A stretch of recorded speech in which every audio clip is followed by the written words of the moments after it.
habeen wanaagsan daawadayaal kuna soo dhawaada xarunta wararka ee dunida ee BBC London qodobada wararka caalamka caawa ugu waaweyn waxay kala yihiin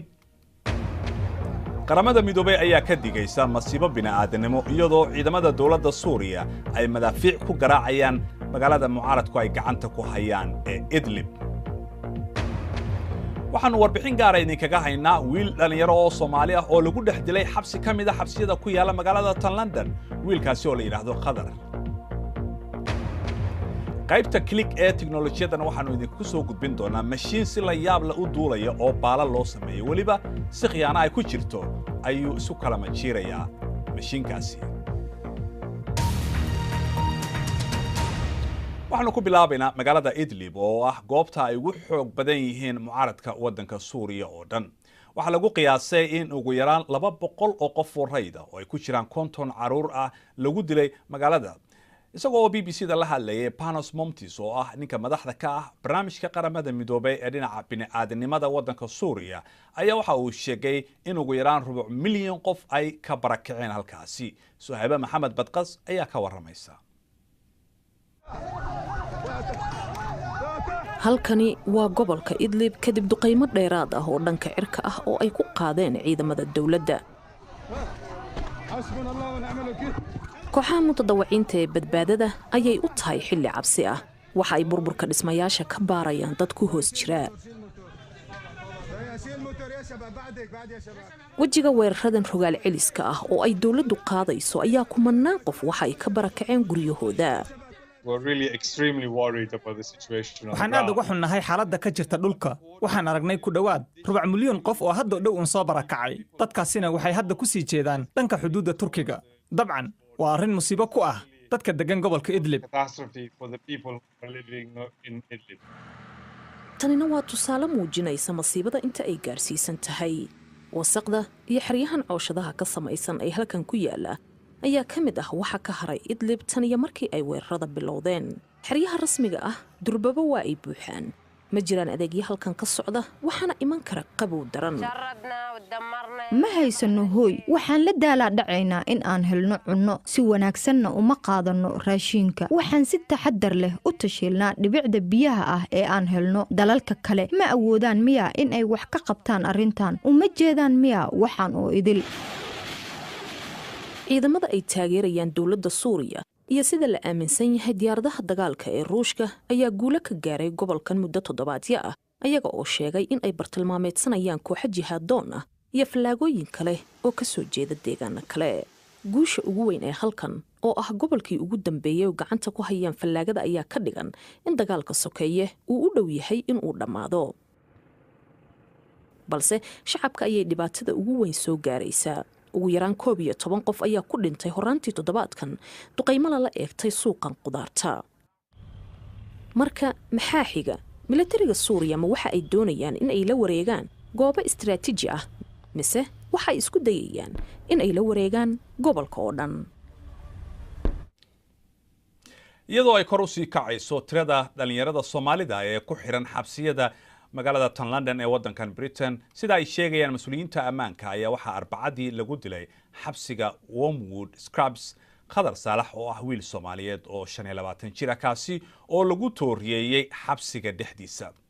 halkaasi oo hooyadii ay u haysatay in ay u noqonayso goob ammaan uu ku helo Qaalib Baaruud ayaa ka waramaya xabsiga Wormwood Scrubs waxa uu leeyahay taariikh xun waana meel ay maxaabiistu aad isugu layso 2 maalmood ka hor waxaa lagu dilay Qadar Saalax oo 25 jir ahaa hooyadii Aamina Ducaale 2 habeen ka hor ayaa loo soo sheegay geeridiisa xaqiiqdii waxay aad uga murugaysan tahay inuu ka baxay iyo sidoo kale inaga inuu naga baxay waxay dareemaysaa in meel amni ah uu joogo oo ah xabsiga Qadar Saalax dhawaan ayuu guursaday waxa uuna ka dhintay wiil yar oo sanad jira waxa uu 9 bilood ku xidhnaa xabsiga Wormsworth 2 habeen ka hor ayaa qoyskiisa lagu wargeliyay in midi lagu dhuftay 7 jeer waxaan la hadalnay 4 maalmood ka hor intaan la dilin dhib ayuu dareemayay noloshiisa ayuu u baqayay dilka loo geystay Qadar waxa uu dhiilo ku abuuray dadka xabsiga ku soo booqanaya ehelkooda aad ayaan uga naxsannahay waxa dhici doona hadda kadib qof walba oo maanta xabsiga soo booqanaya wuu ka naxsan yahay waa arrin cabsi leh waan u naxsanahay qoyska marxuumka sababtoo ah qofkii aad jeclayd ayaa lagaa dilay baaritaan la sameeyey 2 sano ka hor ayaa xabsigan oo maxaabiis Soomaaliya ku jirto lagu sheegay inuu yahay mid khatar ah qiyaastii bil walba waxaa ka dhaca 40 ilaa 50 gacan ka hadal boqolkiiba 25 falalkani waa kuwa la xidhiidha iskooxaysiga dhalinyarada burcadda ah waxa kale oo la sheegay in maxaabiista maalintii 1 saac oo kaliya laga soo daayo qolalka ay ku xidhan yihiin wasaaradda cadaaladda ayaa sheegtay in kormeer kadib wax laga beddelay maamulka xabsiga si loo dhimo gacanka hadalka maxaabiista hase yeeshee qoyskii Khadar Saalax waxay ka cabsi qabaan in mustaqbalka dad kale lagu dilo xabsigan haddii aan ammaanka maxaabiista wax laga beddelin faahfaahin dheeraad oo ku saabsan warbixintaasi iyo kuwa kaleba waxaad ka heli kartaa boggayaga bbcsomali.com adiga oo ka galaya moobilkaaga bal markan aynu eegno qodobada kale ee ku jira wararka dunida ee maanta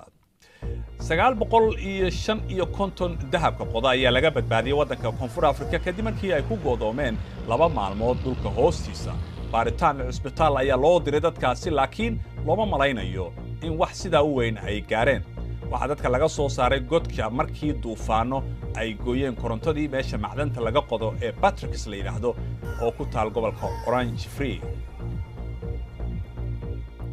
tobanaan qof ayaa loo malaynayaa in ay ku dhinteen markii ay doontii ay saarnaayeen 9 qof oo muhaajiriin ay ku degtay magaalada Zuwara oo xeebta galbeed ee waddanka Liibiya ah badi dadka dhintay waxaa loo malaynayaa in ay u dhasheen waddanka Pakistan 4 Eritrean soo galooti ah ayaa xaalad xun ku jira kadib markii lagu toogtay magaalada dekada ee Kali ee waddanka Faransiiska waxay arrintan ay ka dambeysay markii ay isku dhaceen soo galootiga Afghanistan iyo kuwa Eritrea waxay ka mid ahaayeen 800 oo qof oo qaxooti ah oo seexda meel bannaan oo ku yaala Kali 18 ayaa dhaawaca booliis dheeraadana waa la dhigay goobta Ra'iisul Wasaaraha waddankan Britain ayaa usbuucan booqasho ku joogta waddanka Shiinaha dowladdeedu waxa ay BBC-da u sheegtay in ay ka walaacsan tahay sida loola dhaqmo muslimiinta ku nool gobolka Xinjiang ee galbeedka Shiinaha bilihii la soo dhaafay waxaa jiray warar is soo taraya oo sheegaya in bulshada laga tirada badan yahay xabsiyo lagu hayay iyadoo aan wax dacwaa lagu soo oogin BBC-da ayaa gobolka u safartay oo duubidda muuqaalada iyo warbaahinta ajaaniibta si adag loo xakameeyo Axmed Xaaji Xasan ayaa ka waramaya muuqaalka dhanka kore iyo masaafada waxa ay Beijing uga dhowdahay Baghdad laakiin halkan waa Shiinaha waa gobolka fog ee Xinjiang oo hadda wajahaya howlgalkii amni ee ugu xooga badnaa dunida qowmiyadda Uyghurs oo muslimiin u badan ayaa taariikh dheer halkan ku leh maanta waa la wada baqayaa waxayna halkan saaran tahay indhaha dawladda dad ay soo dirsatay hal jawaab oo keli ah ayaana sax noqon karta waxba ma ogi ayuu yidhi nolosha halkan way fiican tahay wax yar kadib ciidamo ayaa yimi halkan ra'iisul wasaaraha Shiinaha booqanaysa weligeed ma arkayso booliska halkan ku sugan waa laga baqayaa wayna sii badanayaan dadka deegaanka waxaa lagu qasbay tijaabo dhiigga hidasidaha ah moobaylada waxaa laga baarayaa waxyaabo diini ah oo suuragal ah in lagu shubay qalabkan kuwa looga shakiyo xitaa waxa ugu yar ee ka dhanka ah Beijing waxaa hadda la geeyaa xabsi qarsoodi ah oo kumanaan qowmiyaddan ah lagu xirxiray iyagoo aan dacwo lagu soo oogin waxaan ku dhowaanay mid aan rumaysannahay inuu ka mid yahay balse waan joojinay duubidda marka aan wax duubayno waana loo yimaadaa nala eegaa ama nala xirxiraa mararka qaarna waana la dabagalaa kumanaan qowmiyaddan muslimiinta ah sida Cabdiraxmaan Xasan Turkiga ayay u qaxeen wuxuu filayaa in xaaskiisa iyo hooyadii ay ku badqabaan dalka tan iyo markii uu maqlay in xabsigaas la geeyey. ma ogi inay dhinteen iyo inay nool yihiin waxaan u adkaysan karaya ma aha waxaa dhaami lahayd iyada oo dowladda shiinuhu ay ciqaabto oo ay disho. wuxuu sheegayaa inuusan ogayn waxa ku dhacay carruurtiisa. wax ma ku weydiin karaa ayuu ku yidhi. ma adag tahay in su'aal laga jawaabo, laakiin booliska ayaa dadka cabsi geliyey. way mashquulsan yihiin sida ay sheegeen. waxay xoojin kartaa xanaaqa Shiinaha oo sheegtay in ay halkan nadiifinayso.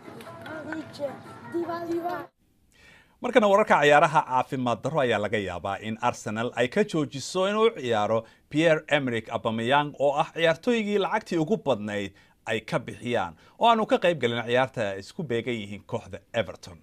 taageerayaasha Tottenham ayaa rajaynaya in Lucas Moura uu ka soo wareegay kooxda Paris uu ka qayb qaadan doono ciyaarta weyn ee Axadda dhici doonta oo ay la ciyaari doonaan kooxda Liverpool. Sabtidana Burnley waxay marti u tahay Manchester City. Manchester Unitedna waxay la ciyaaraysaa kooxda Huddersfield.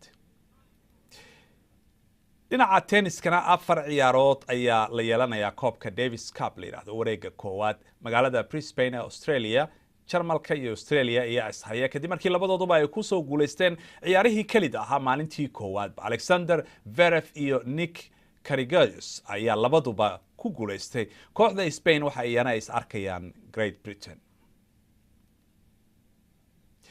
markana waa qaybtii tiknoolajiyadda ee toddobaadkan click waxaa soo jeedinaya Cabdirasaaq Xaaji Maxamed Siraad.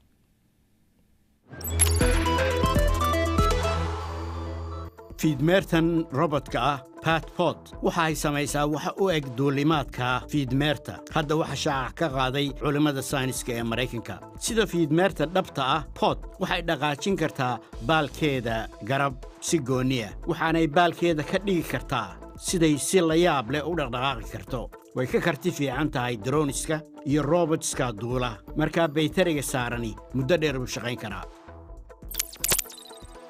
miyaad ka xun tahay inaad ka hadhay markii xoogga loo helayay lacagta digitalka ah keligaa ma tihid xataa sharikadaha waaweyn ee farsamada ayaa wada inay meel gaadhaan inay iibiyaan iyo inay iibsadaan maya ee waa sida adag ee loo samaynayo. sharikada weyn ee koonfurta Kuuriya Samsung ayaa ku dhawaaqday inay samayso qalab cusub oo lagu baadhayo lacagtan digitalka ah. macnaheedu waxa ay tahay in mushkilado badan oo dhinaca xisaabta ah xal loo helo.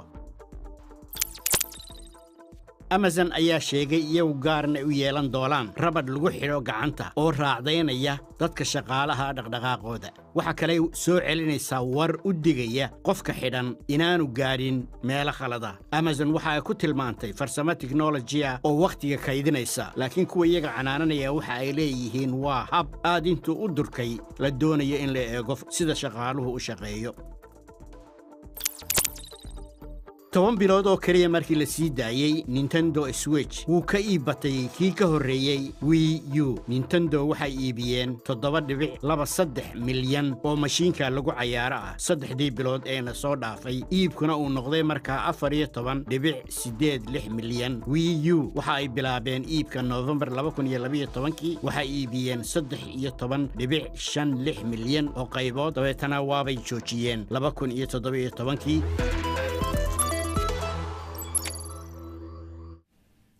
ugu dambeyntiina waxaanu caawa idinkaga tageynaa muuqaaladan xarigga lagu taraaraxo midkii ugu dheera caalamka oo laga sameeyay waddanka Imaaraadka Carabta. waxaad ku socon kartaa xawaare dhan 150 kilomitir saacadii. khadkaasi oo ka imanaya Ras Al Khaimah